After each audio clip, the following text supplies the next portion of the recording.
This video is going to be different to the majority of my recent videos because, as you can see, I'm out on my bike. I'm using a new camera, which happens to be a very old film camera, which also happens to take square images, and I'm using a black and white Ilford film.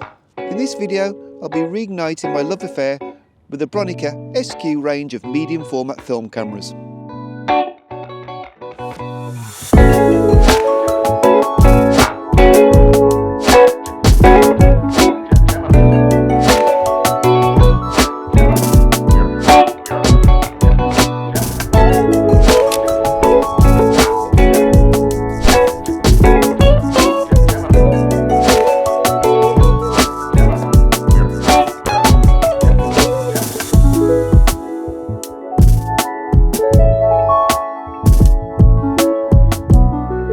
Hi guys, welcome to another video, and as you will have seen, today I'm out shooting film.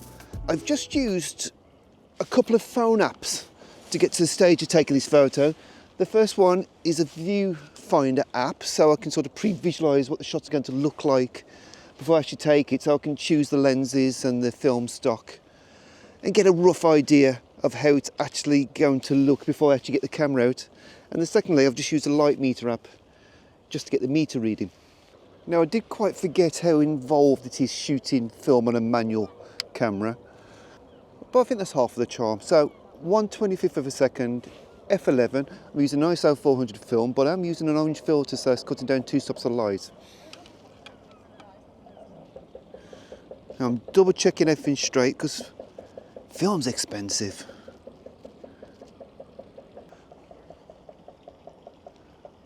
F11 should give me ample front back sharpness on this shot. Mirror lock up, like so. Moment of truth. It's always a really rewarding sound. And cock it on.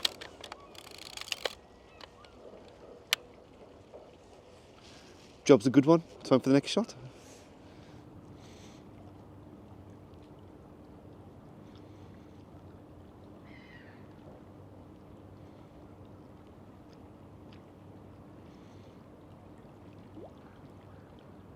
But I'm having to work quite quick on this one because basically I want some water in the frame. I want to do a long exposure,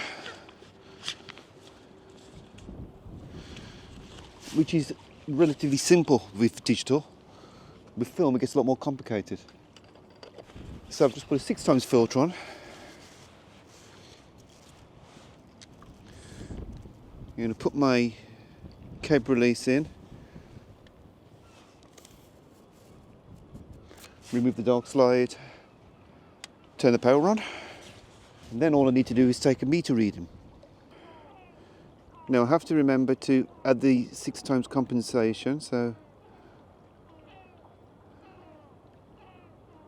I put an ND64 filter on, and the f11 should give me 4 seconds. Yeah, I think we'll go for 4 seconds.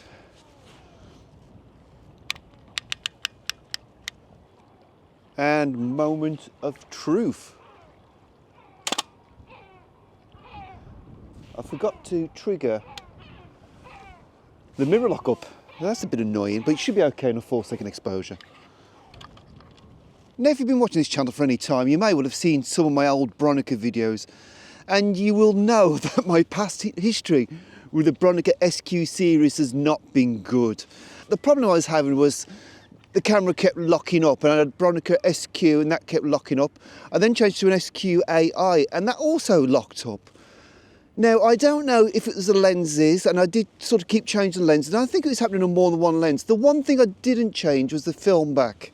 But anyway, the point was, film's expensive, and when you keep losing shots and having failed shoots, you lose your confidence. And what ended up happening was I sold the complete kit that I had. So I sold the 3 lenses, the 2 bodies, the 1 film back, and the prism finder and the waist level finder. And I was quite happy never to use a Bronica again in my life. I thought, like, really perhaps that was it for me in film. But then this bad boy appeared. And to be honest, it's a classic. I love shooting square images. If you've seen some recent videos, you know that I just love shooting images in square. I love shooting black and white, and I still don't think that digital will replicate black and white film the same. And this thing is just a beauty, and it cost me around £400, and honestly, it's pretty much mint, boxed, 80mm lens, waist level finder. I probably would prefer a prism finder, but I do appreciate the fact that it folds down nice and small. So this video today is really all about me taking this camera out for the first time and refinding my love of shooting square images on film, because honestly there's nothing quite like getting that big 6x6cm film negative back in your hands. Of course, shooting film requires a different approach to shooting digital.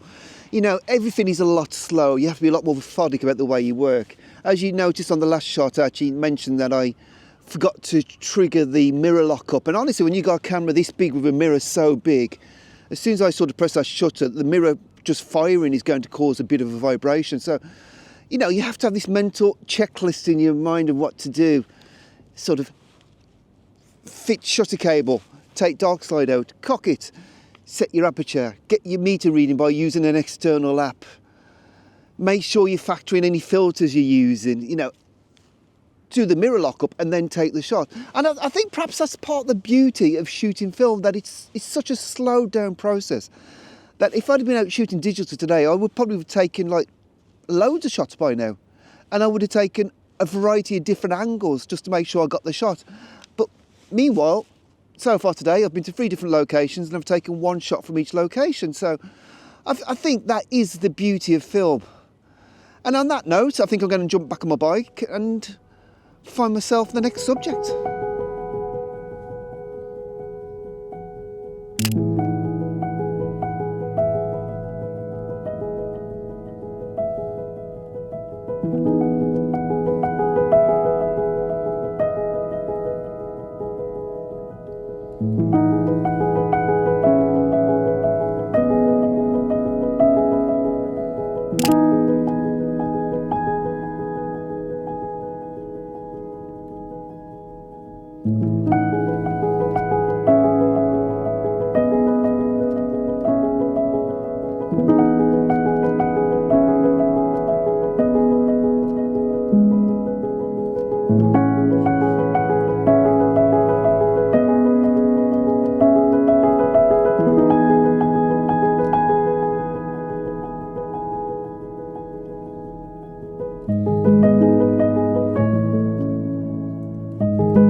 Now, I'm not entirely sure what went wrong with this shot.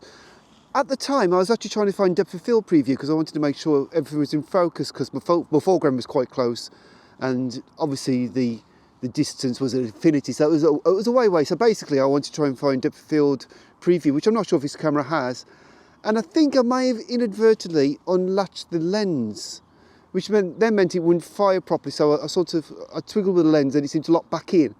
So all I can think is a little bit of light leak came through that point, obviously totally knackering the frame. But unfortunately, what it also meant was the next shot was basically a third of it was lost, which I imagine must be where sort of the film bends around. So I was really gutted about that, because that shot would have been really nice, because the bit that was lost was actually the moon. So yeah, that's a bit of a shame, because actually I was worried about the exposure and I seemed to get the exposure right. But, you know, first shoot with the camera, definitely user error on that one.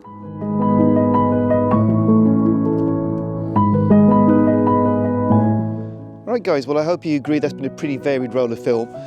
I think what I've been very conscious of is, because film costs me every time we take a single shot, and I haven't worked out the maths properly, but I reckon probably somewhere between £1 to £2 a shot if we take the film and the processing and the scanning into it, so probably nearer the £2 a shot. Because of that reason, I don't fire it willy-nilly. I do think about what I'm going to take. And so yesterday on the bike ride, there was a lot of shots that I decided not to take because I just didn't think they were strong enough.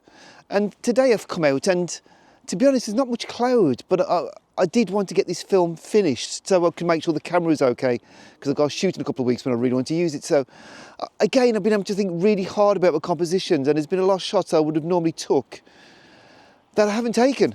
And I think this is a good thing. I think this is a real plus of using film, because it does make you think so much more about actually the shots you want to get. Anyway, if my calculations are right, I'm down to 3 shots.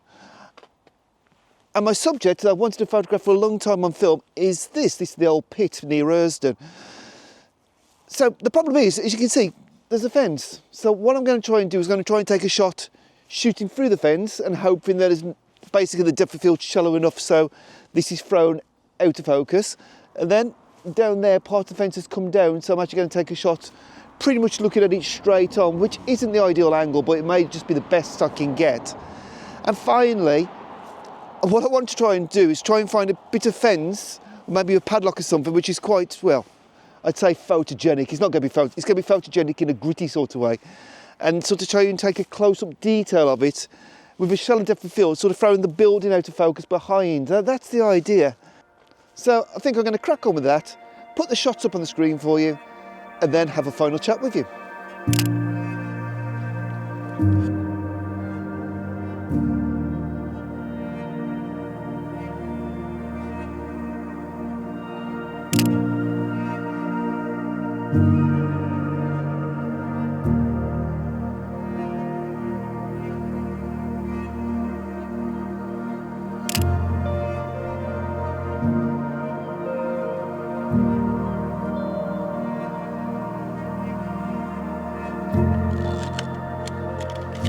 And that's it, guys. That's the end of the roll. So what have I learned from this first trip out with the camera? Well, I think the 80mm lens is incredibly versatile. I haven't really found myself in many situations where I wish I had anything wider. There's been a couple, but nothing drastic. If anything, I wish I had a bit more of a telephoto. And I think that's because when I'm composing for a square image, I like to keep everything as simple as possible. So having wider generally gets more into the frame and makes it a bit more complicated. So I actually prefer to have it a bit narrower. So 80mm, which is a 50mm full frame equivalent, has been absolutely fine for this. A little bit more reach would be nice, so that might be the next lens I get. But one thing I did discover, and I discovered it yesterday, is that I really wish I had a second film back. Because yesterday I found myself in a situation where I was basically, I stumbled across a scene that would have looked gorgeous in colour and would look terrible in black and white. So I didn't take it because I had black and white film loaded. But of course, if I could have chosen a quieter spot for this bit of video, I do apologise. Of course, if I'd have had a colour film, if I had another film back with me loaded with colour, I'd have just swapped them over and put the colour film on and took the shot. So I think I more urgently need a new film back. So I've got 2 film backs, so I can shoot colour and black and white at the same time, as opposed to another lens. But apart from that, the camera's been faultless. I've loved using it. I've loved the whole process, and it's been a really enjoyable pastime. And hopefully you guys have enjoyed the video and have enjoyed the photos. So yeah, I'm keen to get this sent off ASAP, because I've got a trip planned in a couple of weeks' time to somewhere I want to photograph for a long time, and really it's begging to be shot in film. So yeah, I'm really looking forward to that. So yeah, guys, if you want to see more Bronica adventures, please subscribe to the channel. And of course, if you have enjoyed this video, please give it a thumbs up, and I'll see you again soon for another one. Thanks for watching.